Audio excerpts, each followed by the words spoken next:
Hello mga ka-Team PSS, kumusta ang lahat? Ito si Diyos gagawa ngayon ng blue muffin.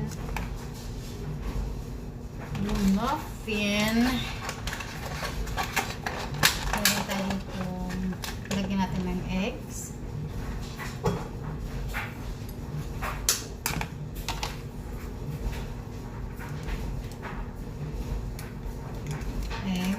Dalawang eggs ang ilagay natin.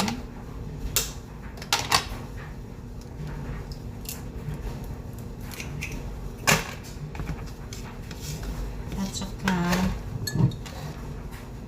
2/3 na gatas. Kung gusto nyo water, pero ako gatas.